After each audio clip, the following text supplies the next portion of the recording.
Good morning, all of you. Today's lecture on chapter Unit and Measurement. Units and Measurement हा topic अतिशय फार महत्त्वाचा आहे for CET exam. त्याच्यामध्ये सुरुवातीला फर्स्ट आर्टिकल आहे तो म्हणजे युनिट ऑफ मेजरमेंट. प्रत्येक विद्यार्थ्यांनी समोर लक्ष द्यायचं आहे काळजीपूर्वक. अतिशय CET म्हणजे कसा अभ्यास करून चालत नाही आहे, अतिशय सिन्सिअरपणे अभ्यास केला पाहिजे. ठीक आहे, सर्वांनी लक्ष द्या. Unit of measurement.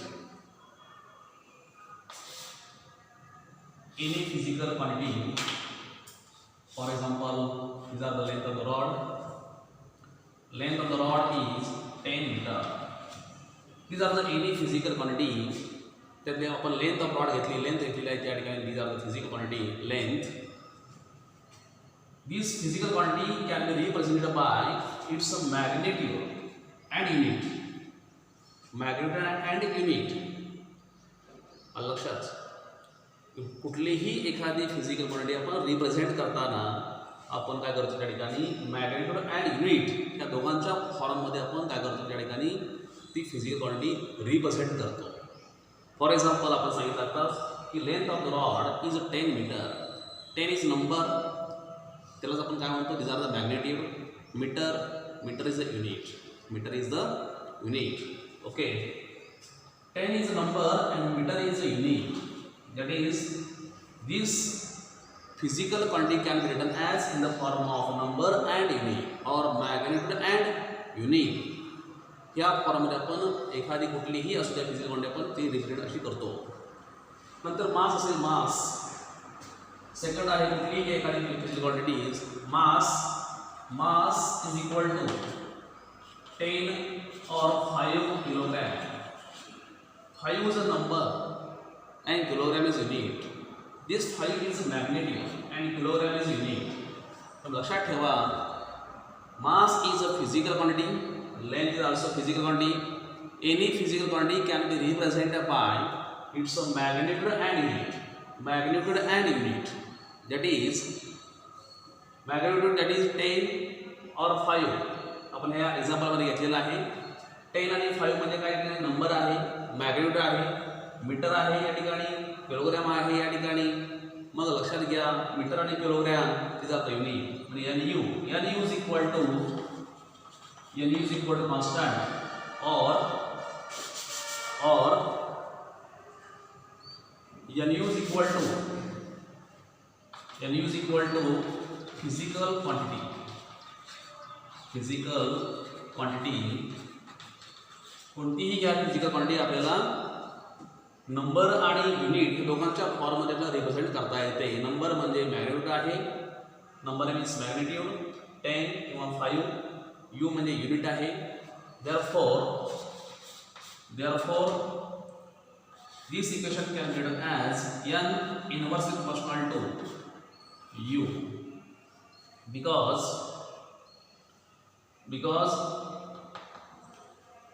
magnitude is smaller, unit is larger.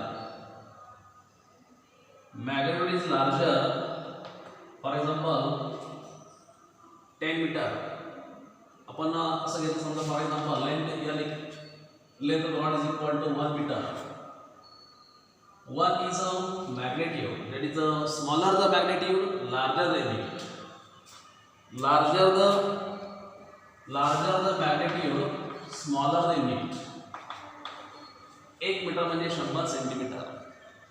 आणि लक्षात ठेवा, मॅग्निट्यूड वाढली का युनिट लहान होतं, किंवा युनिट मोठं झालं, सेंटीमीटरचं मीटर झालं म्हणजे युनिट काय झालं, मोठं झालं, ग्रेटर झालं, म्हणजेच नंबर इज अ स्मॉलर. लक्षात ठेवायचं काय, ग्रेटर किंवा larger the unit, smaller is the number, larger the number, smaller is the unit. हे लक्षात ठेवायचं आहे. तुम्हाला ह्या एक्झाम्पलवर समजतंय या ठिकाणी. म्हणून नंबर वाढला किंवा मॅग्निट्यूड वाढली का युनिट लहान होतं, किंवा युनिट मोठं झालं तर नंबर लहान होतो. हे तुम्हाला या ठिकाणी समजतंय की नंबर लहान असेल तर युनिट मोठा आहे, आणि नंबर मोठा असेल तर युनिट लहान आहे. तर लक्षात ठेवायचं काय, नंबर वाढला का युनिट लहान होतं, नंबर कमी झाला म्हणजे मॅग्निट्यूड कमी झाली तर युनिट या ठिकाणी मोठं होतं. हे तुम्हाला या ठिकाणी यावरून सांगता येत आहे. That is number or magnitude of any physical quantity is inversely proportional to unit. Is inversely proportional to unit of the physical quantity. That is nu is equal to constant. Nu is equal to constant. लक्षात ठेवा, these are very important. एखादी आपण physical quantity कोणत्या फॉर्ममध्ये लिहितो आणि त्याचा असणारा प्रोपोर्शनॅलिटी काय असतं आणि नंबर आणि युनिटमधलं, these are very important. Okay. Next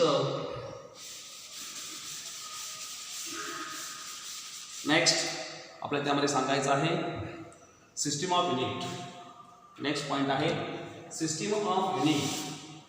system of unit यामध्ये काय आहे बघा, त्यामध्ये सिस्टीम ऑफ युनिटमध्ये सर्व विद्यार्थी समोर लक्ष द्यायचं आहे. Is are very important article for CET exam. System of unit a set of fundamental and derived unit.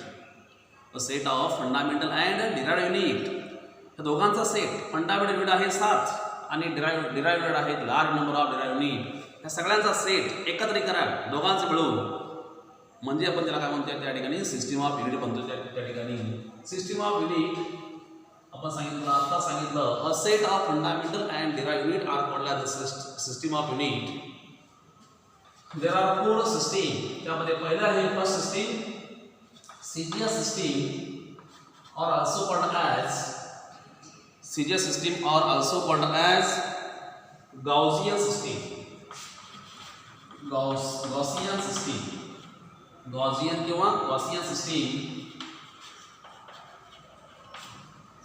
Centimetre gram second. The fundamental quantity length, mass and time is measured in centimeter gram second.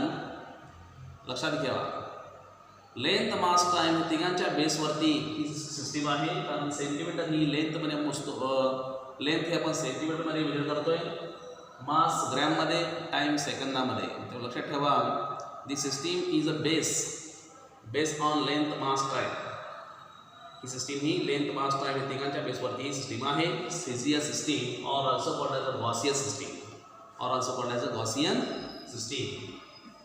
Then second point, MKS system. MKS system are also called as a George system. George system. These are very important. Meter kilogram second system. Meter kilogram second system or also called as a George system. The fundamental quantity length, mass and time is measured in meter kilogram second. M means meter, K means kilogram, S means second. Okay. तर लक्षात ठेवायचं, ह्या तिघांच्या बेसवरतीच ही सुद्धा system आहे. Length, mass, time या तिघांच्या बेसवरती ही MK system आहे. Next FPS system, foot pound second system. Foot pound second system. These system were also called as British engineering system. British system असं जर म्हटलं तरी नो प्रॉब्लेम. किंवा British engineering system, British engineering system असं म्हटलं तरी no problem. The next, in this system also on the basis of the unit of the length, mass and time. He system सुद्धा length, मास आणि time तिघांच्या बेसवर सुद्धा ही system आहे. कारण लेंथ ही आपण फूटमध्ये मोजतो, मास हे आपण पाऊंडमध्ये मोजतो, मेजर करतो, आणि टाइम हा सेकंदामध्ये आपण मेजर करतो. This system it is also called as the British system. Okay. म्हणजे लक्षात घ्यायचं काय आहे, this system is based on the unit of the length, mass and time. या तिघांच्या बेसवरती ही सिस्टीम डिपेंड्स आहे. तर लक्षात ठेवा, all this three system is based on the unit of length, mass and time. हे तिघांचं जे आहे unit, length, mass and time, या तिघांच्या युनिटच्या वरतीच ह्या तीन सिस्टीम डिपेंड आहे किंवा बेसवरती आहे. आणि नेक्स्ट चौथी आहे ती म्हणजेच SI system. SI system, international system. International system, yes means system, international system. These system are not based on the unit of the length, mass and time. लक्षात घ्या, या तिघांच्या बेसवरती ही सिस्टीम नाही आहे. तिघांच्या बेसवरती सिस्टीम ही नाही, लक्षात ठेवायचं आहे.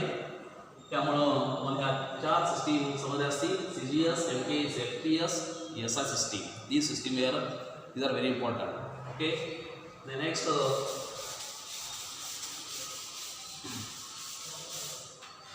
आहे fundamental quantity. Fundamental quantity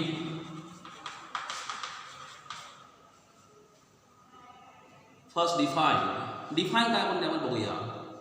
any physical quantity do not depends upon any other physical quantity. For example mass 10 kilogram किंवा लेंथ असेल 5 metre. These are the physical quantity. Do not depends upon any other physical quantity. Mass he लेंथवर depend नाही किंवा length ही मास depend नाही किंवा कुठल्याही दुसऱ्या physical क्वांटिटीवरती depend नाही आहे. म्हणून so that these physical quantity do not depends upon any other physical quantity, so that these physical quantity are called as a fundamental quantity. So that these physical quantity are called as a fundamental quantity. There are 7 fundamental quantity. अशा 7 आहेत की त्या एकमेका कुठेही depend नाही आहे. त्या एकमेका कुठेही डिपेंड नाही. त्यामुळं लक्षात ठेवा कुठल्या आहेत 7 फंडामेंटल क्वांटिटीज. आपण त्यावर बघूया. त्यामध्ये पहिली आहे की म्हणजेच लेंथ आहे. तर मी काही लिहित नाही आहे त्या ठिकाणी. Length, mass, time, temperature, electric current, amount of substance. त्या 7 तुमच्या आहेत त्या. These are the 7 fundamental quantity. ह्या कुणावरही कशावर डिपेंड नाही आहे. Do not depends upon any other physical quantity. दुसऱ्या कुठल्याही फिजिकल क्वांटिटीवर ह्या 7 जे आहेत ना त्या फिजिकल क्वांटिटी दुसऱ्या कुठल्याही फिजिकल क्वांटिटीवर डिपेंड नाही. म्हणून so that this physical quantity are called as a fundamental quantity. लक्षात ठेवायचं आहे. पहिली आहे ती म्हणजे लेंथ आहे, दुसरी आहे मास, तिसरी आहे टाइम आणि फोर्थ आहे temperature, fifth electric current, amount of substance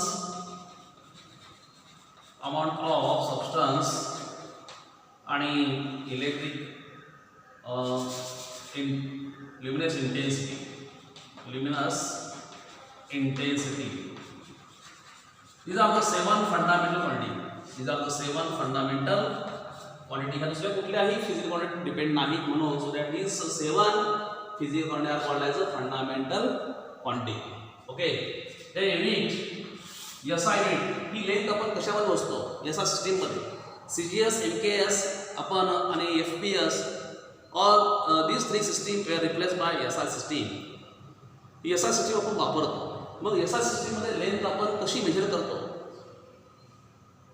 unit SI unit पहिलं आहे की लेंथ आपण मेजर करताना मीटरमध्ये आपण मेजर करतो. मास किलोग्रॅममध्ये, टाइम सेकंदामध्ये, temperature kelvin. This are the symbol of the unit. Temperature आपण करतो मेजर कशामध्ये केल्विनमध्ये. Electric current ampere, electric current हा एम्पियरमध्ये आपण करतो major. Amount of substance mole आणि illuminance intensity candela. These are the symbol of the SI unit of the physical quantity. हे आहेत 7 फिजिकल क्वांटिटी याच्या असणारे युनिट त्याचे सिम्बॉल आपण या ठिकाणी लिहिलेले आहेत. These are very important. कोणती फिजिकल क्वांटिटी कशामध्ये आपण मेजर करतो आणि कोणत्या युनिटमध्ये त्याचे सिम्बॉल काय असतात लक्षात